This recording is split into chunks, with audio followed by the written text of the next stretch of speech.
उसकी लोहे की सलाखें गर्म करके आंखें फोड़ी जा रही हैं, नमक मिर्च डाला जा रहा है। कितनी वेदना हुई होगी। इधर तो गजनी की जेल में पृथ्वीराज चौहान की ये हालत। इधर भारत में क्या हुआ, हमारी हार के बाद मोहम्मद गोरी की सेना चली दिल्ली, दिल्ली के बाद चली अजमेर। जो उन्होंने अत्याचार किया है, जो रानियां थी पृथ्वीराज चौहान की, वो तो सती हो गई। अपना सम्मान, अपना जीवन की परवाह उन्होंने नहीं की, पर अपना सम्मान बचाने के लिए जौहर की ज्वाला में एक प्रकार से प्रवेश कर दिया। उधर अजमेर के चौहान, उधर और हिंदू लोग कितने अत्याचार किए। मंदिर तोड़ दिए गए, मूर्तियां खंडित कर दी गई, गौ माता की हत्या की जा रही है, मंदिर के प्रांगण में महिलाओं को बुला करके बलात्कार की घटनाएं हो रही हैं। अजमेर रियासत के एक अच्छे संत, अच्छे योगी अजय पाल जी, उनको मुगल सैनिक हथकड़ी डाल करके ला रहे। जनता देख रही है, जनता को कितना गुस्सा आया होगा। कहा गया, बुढ़े तुम मुसलमान हो जाओ। क्यों हो जाओ, किस लिए हो जाओ? तुमको क्या लगता है तुम्हारे अत्याचार ऐसे होते रहेंगे? अरे आने वाली हमारी पीढ़ियां देखना तुम्हारे सारे अन्याय अत्याचार का किस तरह से बदला लेंगी। उनके मुंह के अंदर गाय का मांस दे दिया गया, उनके सामने मूर्तियों को लाकर पैरों से कुचलकर खंडित कर दिया गया, उनके सामने माताओं बहनों को लाकर मंदिर के प्रांगण में और उनकी किस तरह बेइज्जती की गई। अजय पाल को अब्दुल्ला बना दिया गया, मुसलमान बना दिया गया। पृथ्वीराज चौहान का एक मित्र था चंद्रवरदाई, संभवतः हरियाणा में कैथल के रहने वाले, लेखक भी थे, कवि भी थे, तलवार के भी धनी थे, हिम्मत और साहस भी थी। इन्होंने भारत में ये घटनाएं सुनी और ये सुनकर मेरा मित्र को गजनी ले गए। वो कल्पना कर सकते थे मेरे मित्र के साथ क्या व्यवहार होगा। चंद्रवरदाई सोचकर, विचार कर, अपनी जान हथेली पर लेकर तेरे साथ भी क्या हो सकता है, चलते चलते गजनी पहुंच गए। मोहम्मद गोरी जानता था उनको, मिलने के लिए समय दिया पृथ्वीराज चौहान के साथ, उनके साथ रहने का समय दिया। चंद्रवरदाई जेल में गए, पृथ्वीराज चौहान को मिले, दोनों दोस्त गले लग करके मिले। पृथ्वीराज चौहान ने कहा, दोस्त तुम आ गए, मुझे बहुत अच्छा लगा, मन में एक कष्ट है मुझे, काश मैं मोहम्मद गोरी को पहली बार हराने के बाद मार देता। आज मैं सोचता हूँ 16 युद्ध, 16 में हमारे हजारों सैनिक मारे गए, 16 बार मैंने इसको माफ किया। हम अपनी ही गलतियों से, अपनी एकता ना होने से हम लड़ाई हार गए। इसने मेरे साथ कैसा व्यवहार किया है, मुझे इस बात को बहुत कष्ट है, बहुत वेदना है, पर अब तुम आ गए हो, मेरे मन को शांति मिली है। मन में एक ही कसक है, मेरे मित्र, मैं तो मरूंगा, मरने से पहले चाहता हूँ मैं मोहम्मद गोरी का काम तमाम कर जाऊं। चंद्रवरदाई मित्र कहता है, मित्र मैं आया इसीलिए हूँ, तुम चिंता मत करो, हम ऐसी योजना बनाएंगे, मरने से पहले इसका बदला लेंगे, मोहम्मद गोरी को नहीं छोड़ेंगे। कि क्या करेंगे हम, क्या योजना है तुम्हारे ध्यान में? मेरे ध्यान में योजना है, एक दिन चर्चा करते करते अनौपचारिक मोहम्मद गोरी से विषय निकालूंगा कि मोहम्मद गोरी, क्या तुमको एक बात का पता है? वो पूछेगा, क्या?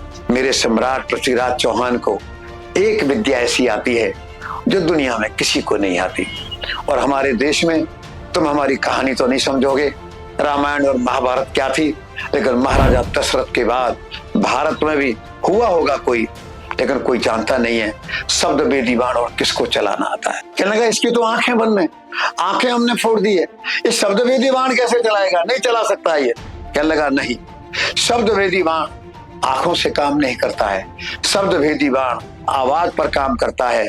जिधर से आवाज आएगी पृथ्वीराज चौहान का तीर जाएगा, वो दुश्मन, वो वस्तु, वो चीज खत्म हो जाएगी। कहने लगा, बिल्कुल गलत।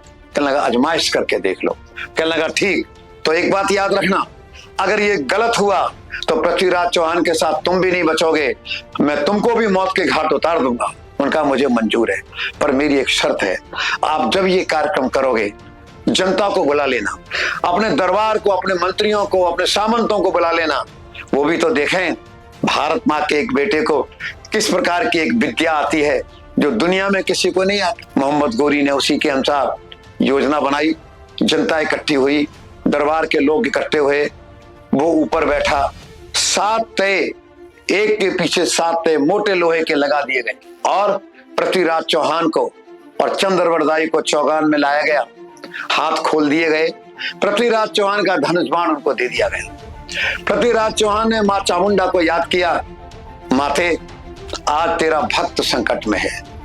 तेरे भक्त के साथ क्या बीता है, हजारों हिंदुओं के साथ क्या बीता है, तुझसे छिपा नहीं है। पर आज मुझे एक अवसर मिला है, आपका आशीर्वाद चाहिए।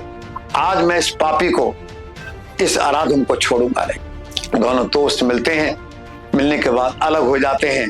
योजना के अनुसार मोहम्मद गोरी आवाज लगाता है, चंद्रवरदाई तुम्हारा मित्र तैयार है? कहने लगे हाँ बिल्कुल तैयार है। चंद्रवरदाई एक दोहा बोलता है पृथ्वीराज चौहान को स्थिति समझाने के लिए, 4 बांस 24 गज अंगुल अष्ट प्रमाण, ताऊ पर सुल्तान है मत चूके चौहान। पृथ्वीराज समझ गए चंद्रवरदाई क्या कहना चाहता है। मुझे उन्होंने लंबाई बता दी, ऊंचाई बता दी, सब कुछ बता दिया। मोहम्मद गोरी के एक इशारे पर लोहे के तवे में एक उनका सैनिक लकड़ी के हथौड़े से चोट मारता है। इधर टन की आवाज आती है, इधर पृथ्वीराज चौहान का तीर छूटता है। 7 तयों को बींध करके तीर 7 तयों को पार करके निकल जाता है।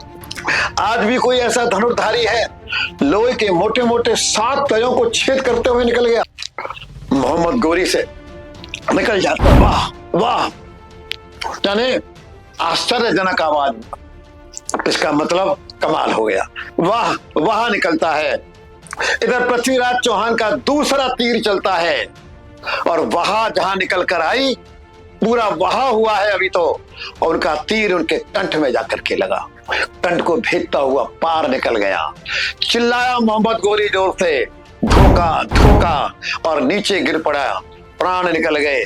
जनता इससे पहले समझ पाती। दोनों दोस्त गले मिलते हैं, चामुंडा माता को प्रणाम करते हैं, माँ हमारा लक्ष्य पूरा हो गया तेरे आशीर्वाद से।